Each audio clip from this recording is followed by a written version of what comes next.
시간입니다. 제목은 능력 받아야 합니다. 로 말씀을 전할까 합니다. 지난 시간까지 우리가 배운 것은 복음과 회개에 대한 내용이었습니다. 복음 알아야 합니다. 회개 전해야 합니다. 라고 설교했었죠.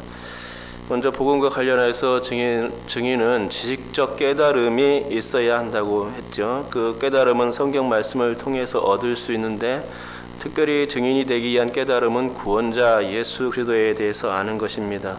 무엇을 알아야 하는가? 예수님의 그 무엇인가? 그것은 예수님의 구원 사역에 관한 것인데 주님의 구원 사역에서 빠질 수 없는 것은 단연코 그분의 죽으심과 부활입니다. 이것이 복음의 핵심입니다. 이 핵심을 빼놓고서는 복음을 논할 수가 없고 전할 수도 없습니다. 복음은 기쁜 소식인데 예수께서 나를 위해 죽으시고 부활하셨다는 이 소식이 가장 기쁜 큰 소식이고 증인이 전해야 할 내용인 것이죠. 둘째로 회개와 관련하여서는 회심의 은혜가 중요합니다. 복음을 전해야 할 증인에게 이 회심의 은혜가 선결되어야 한다는 것입니다. 회심이란 회개와 다릅니다. 둘 다 다체와 관련되지만 회개는 성화 과정에서 일어나며 반복성을 갖습니다. 하지만 회심이란 예수님을 처음 믿을 때에 발생하며 따라서 일회적입니다. 즉 이제까지의 그 세상적인 삶에서 완전히 돌이켜 하나님께로 향하는 전인격적 방향 전환이라 할 것입니다. 회심 이후에는 거듭난 자가 되는 거죠.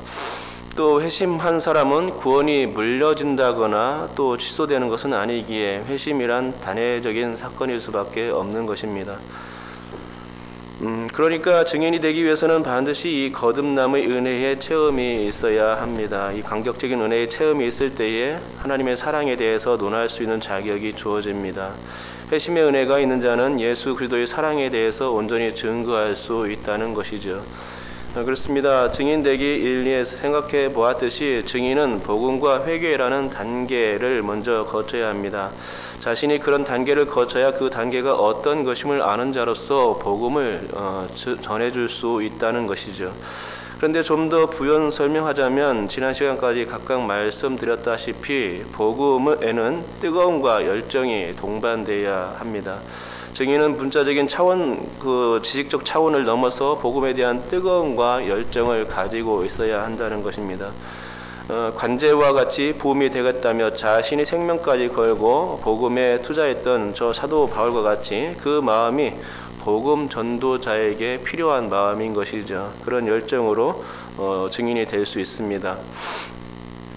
또한 죄사함의 회개는 회심인데 여기에도 덧붙여 설명드리자면은 증인의 마음에 세상 죄인들을 향한 사랑과 긍휼 내지는 애통의 마음이 동반되어야 한다는 것입니다. 그런 마음이 들지 않는 것은 자기 자녀가 불 가운데로 지날 때에 구경꾼처럼 가만히 서 있는 것과 같습니다. 아들이나 딸이 불 가운데 서 놓여 있는데 그 불구덩이 속으로 뛰쳐 들어가지 않을 부모가 누가 있겠습니까? 그런 상황 가운데 발을 동동 구르며 그 불붙듯 애타하는 게 바로 그 부모의 마음입니다. 동일하게 자신이 구원의 은혜, 죄사함의 은혜 체험을 받은 사람이라면 그런 사람은 반드시 영원히 지옥불로 달려가는 저 죄인들의 모습을 보면서 저들을 구원해 내야 하겠다는 불타는 열정이 타오르는 것입니다. 애끓는 마음, 그 사랑하는 마음이 그에게 있는 것이죠. 이런 마음이 없이 그저 전도하라니까 마지못해서 하고 교회의 행사니까 어쩔 수 없이 하는 척 한다면 결코 그것은 영혼을 사랑하는 마음이 아니고 또 구원해낼 수도 없을 것입니다. 그런 태도로서는 당장 불 가운데 서 있는 자녀조차 절대로 구조해낼 수 없을 것입니다. 맞습니다. 증인은 1차적으로 복음을 알고 회심을 체험한 자라야 합니다. 복음을 체험한 자라야 복음이 무엇이고 회심이 무엇인지 알 게 아닙니까? 이렇듯 복음의 기쁜 소식을 체험하여 아는 자들은 받은 그 은혜를 타인에게도 전하고픈 마음이 들겠지요. 이 마음은 곧 하나님의 마음인데 이런 하나님의 마음을 품을 때에 나 중심에서 타인 중심으로 그 관심의 폭을 점점 확대해 나가게 되는 것입니다. 곧 잃은 양을 찾고자 하는 열심, 그 하나님의 마음을 품게 된다는 말입니다. 하지만 여러분, 복음과 회심의 은혜 이 두 가지로서는 아직 증인이 될 자격을 완전히 갖춘 게 아니라는 사실이지요. 그럼 여기에 무엇이 추가되어야 하겠습니까? 바로 그것은 오늘 본문의 내용입니다. 우리 다 같이 49절 한 번 더 읽어보겠습니다. 49절 읽습니다. 시작. 볼지어다 내가 내 아버지께서 약속하신 것을 너희에게 보내리니 너희는 위로부터 능력으로 입혀질 때까지 이 성에 머물라 하시니라. 아멘. 내 아버지께서 약속하신 것은 바로 성령입니다. 주님은 제자들에게 보혜사 성령님을 보내주시겠다고 말씀하셨는데 이렇게 주님께서 말씀하시기 이전에 이미 성령님에 대한 약속이 있었습니다. 그것은 구약 성경에 기록된 것인데 특별히 요엘 선지자를 통해서 말씀해 주셨지요. 그 말세에 남녀 종들에게 성령을 부어 주시겠다는 내용이 바로 그겁니다. 그리고 이와 같이 성부 성자께서 약속하신 그 성령의 약속은 오순절 때에 불같은 성령 강림 사건으로 성취되었던 것을 알게 됩니다. 그러니까 제가 그 증인되기 3 능력 받아야 합니다 라는 제목으로 지금 설교하고 있는데요. 여기서 능력이란 본문에서 말씀하는 성령의 능력을 가리키는 것이죠. 능력을 받아야 복음을 전할 수가 있다는 것입니다. 그러고 보면 성령 행전이라 불리는 사도행전에서는 성령께서 제자들 가운데 임하신 이후에야 그들이 복음의 일꾼들이 될 수 있었음을 알 수 있습니다. 성령 받은 제자들을 통해서 복음이 온 세상에 퍼져나갔던 것입니다. 하지만 성령이 임하기 전까진 그러지를 못했습니다. 우리 주님께서 기다리라 말씀하셨기 때문인데요. 너희는 위로부터 오는 능력으로 입혀질 때까지 이 성에 머물라 라고 주님께서 말씀하셨던 것입니다. 그러니까 이 말씀은 성령 없이는 증인이 될 수 없다라는 그런 말씀 아니겠습니까? 여러분, 위로부터 오는 능력, 이 성령의 능력, 이것을 받아야 합니다. 이 위로부터 오는 능력의 성령의 출처가 인간적 기원을 갖지 않는다는 말이죠. 위로부터라고 했기 때문에 그렇습니다. 달리 표현하자면 복음은 성령의 신적 능력을 통해서만 전파되어야 맞다는 말이죠. 복음 전함의 출처가 인간의 의지나 능력에 있는 것으로 오도되어서는 안 된단 말입니다. 복음이 온 세상에 나가는 일은 오직 하나님의 의지이자 그분의 능력 가운데서 이루어지는 일입니다.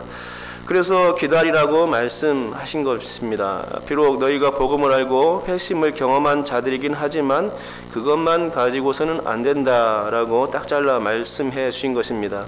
그것 두 가지만 가지고선, 즉 열정과 애통만 가지고선 안 된다 하는 거였습니다. 복음을 전하는 일, 그 일은 전적으로 하나님의 통제하에 이루어져야 했다는 말이지요. 성부 성자께서 파송하신 성령님의 간섭하심과 역사하심이 반드시 필요한 부분이라는 말입니다. 섣불리 사람의 의지와 사람의 열정만 가지고선 그것이 실패할 수밖에 없기 때문에 성령 받기 전까지는 아직 그들이 나서지 못했던 것입니다. 그렇게 저는 이번 단원에서 증인이 가져야 할 것이 기도라고 생각합니다. 복음은 열정이 필요하고 회심은 애통이 필요하다면 능력은 기도가 필요하다는 것입니다. 능력이란 위로부터 오는 성령 아닙니까? 본문에서 성령이 입혀질 때까지 기다리라고 말씀합니다. 복음을 전하고 싶어도 아직은 스톱하라는 것이죠. 아무리 애통하는 마음이 있어도 아직은 멈추어 있으라는 것입니다. 왜입니까? 아직은 전할 능력이 없기 때문이죠. 전도의 능력이란 성령으로부터 나오는 것인데 성령의 능력 없이는 안 된다는 말씀이었습니다. 그래서 주님의 제자들은 주께서 명령하신 대로 기다림을 실행했습니다. 곧 아버지께서 약속하신 성령을 받으려고 그들은 기다렸습니다. 그리고 그렇게 기다리는 동안 아무것도 하지 않은 것이 아니죠. 그게 아니라 함께 모여서 기도했던 것을 보게 되는 것입니다. 그러면 이들이 마가다락방에 모여서 기도할 때 그 기도의 내용이 무엇이었겠습니까? 한마디로 성령 달라는 그런 기도였지 않겠습니까? 성령이 임하여야만 그들이 예수를 전할 수 있다는 것입니다. 맞습니다. 여러분, 성령 달라고 기도해야 합니다. 성령께서 함께 하셔야 복음을 전하는 자가 능력 있는 전도자로 설 수 있는 것입니다. 성령을 받고 나서 베드로가 하루 만에 3,000명을 전도한 것은 그래서 다른 일이 아닙니다. 성령께서 역사하신 일이죠. 능력 없이 성령 없이는 결코 안 될 일이었다는 말입니다. 인간적인 능력으로 어떻게 3,000명을 전도해내겠습니까? 그것도 하루 만에. 성령의 능력이 베드로에게 있었기 때문에 가능한 일이었습니다. 베드로의 능력으로 했다면 3,000명 절대로 전도하지 못했습니다. 어림도 없었을 것입니다.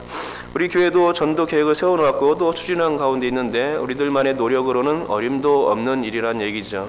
전도는 성령을 달라고 기도해야 합니다. 그리고 성령을 받은 자들을 통해서 역사되는 것입니다. 성령께서는 실제로 복음 전도자들을 움직이십니다. 성령께서 빌립 집사에게 말씀하시는 것입니다. 에디오피아 내시에게 복음을 전해라 라고 할 때에 그 말씀에 순종해서 전했지요. 성령께서 베드로에게 말씀하시는 것입니다. 이방인에게는 절대로 복음을 전하는 일이 없었는데 베드로를 통해서 처음으로 이방인에게 복음이 전해지는 것입니다. 고넬료 가정에 세례를 베풀어라. 그러니까 이 말씀에 처음에는 거부했다가 결국 순종하고 이제 전하게 되지요. 그래서 이방의 복음이 퍼집니다. 성령께서 바울에게 환상을 주시는 겁니다. 마게도냐로 건너가서 복음을 전해라. 그러므로 복음이 서진하게 된 것입니다. 그 복음은 동진할 바울의 처음의 의도는 그 동진 쪽으로 갔었는데 하나님께서 서진으로 막으신 거죠.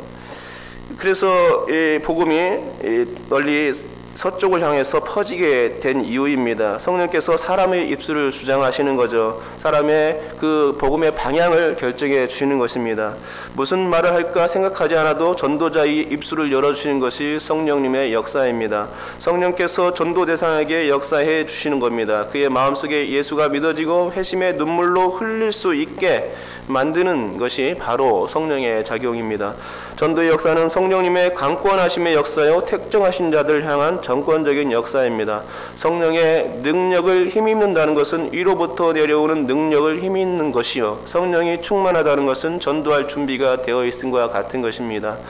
하나님의 힘, 기적적인 힘, 구원을 이루는 힘, 이게 다 성령을 통한 능력의 힘입니다. 성령으로 인하여 구원의 거듭남의 역사가 일어난다는 말이죠. 이것은 인간이 할 수 없는 일입니다. 성령의 통제하에 성령의 절대 능력 하에서 이루어지는 일입니다. 그러므로 여러분, 이 시간에 우리가 배워야 할 것은 성령 달라는 기도와 함께 또 무엇입니까? 겸손입니다. 영적으로 겸손하지 않고서는 욕심일 수 있습니다. 간혹 부흥사가 100명, 200명 목표를 정해주며 부추길 때가 있고 교회에서도 전도 프로그램과 목표를 정해놓고선 진행할 수 있는데 자칫 인간적 욕심에 억지 전도가 될 수 있을 것입니다. 그러기에 우리는 성령의 소리를 그때 들을 수 있어야 하는 것이죠. 인간적 목표, 그것이 욕심이 될 수 있다는 것입니다. 성령이 교회들에게 하시는 소리를 들어야 합니다. 성령께서 가라 하실 때 가고 또 멈추라 하실 때 멈춰야 합니다. 억지로 해서는 안 되는 일이죠. 한 사람이 변하는 것은 억지로 될 수가 없습니다. 성령께서 역사하여 주셔야 됩니다. 내가 전도 대상자가 있다면, 관계 전도를 하고 싶다면 정말로 간절히 성령 앞에 겸손하게 엎드려서 그분께 기도해야 하는 것입니다. 그래야 내게 또 역사하시고 내가 또 어떤 말을 전할지 성령께서 알려주시고 그 말을 전할 때에 나의 전도를 받는 그 대상이 또 성령으로 말미암아서 변화가 되고 그래서 그가 예수를 믿게 되는 것이죠. 이런 변화의 역사들이 바로 성령께서 주관하시는 역사들입니다. 그 한 사람에게 물도 주고 거름도 주고 다 할 것 다 했는데 그래도 안 된다면 그래도 그것은 성령의 뜻인 것이죠. 그래서 때는 어떻게 합니까? 그냥 그를 위해서 기도하면서 기다릴 뿐인 것입니다. 절대로 인간의 능력으로 그 의지로 되는 것이 아닙니다. 또 겸손입니다. 우리는 성령님을 힘입을 때까지 기다려야 하고 성령이 임하실 때 증인이 될 수 있습니다. 이것은 복음 전도의 진리입니다. 하지만 복음 전함에 있어 때를 가리라는 말이 아닙니다. 그게 아니라 열매를 얻는 데 있어 성령의 도우심을 구해야 한다는 것입니다. 하늘로부터 오는 신적 능력, 그 능력 없이는 영적 변화가 있을 수 없는 일인 것을 알고 그렇게 하라는 얘기죠. 신적 능력, 그 능력 없이는 영적 변화가 없습니다. 그러므로 지금까지 배웠듯이 그것은 복음의 열정과 회심의 애통과 능력의 기다림입니다.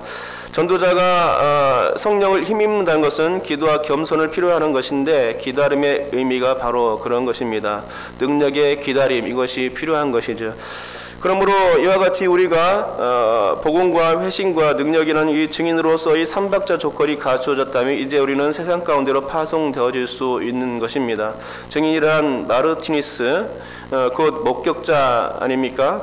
목격했다는 것은 눈으로 보고 느끼고 만진 그 현장의 생생함을 그대로 고스란히 증거하는 것입니다. 그게 증인이 해야 할 일인 것이죠.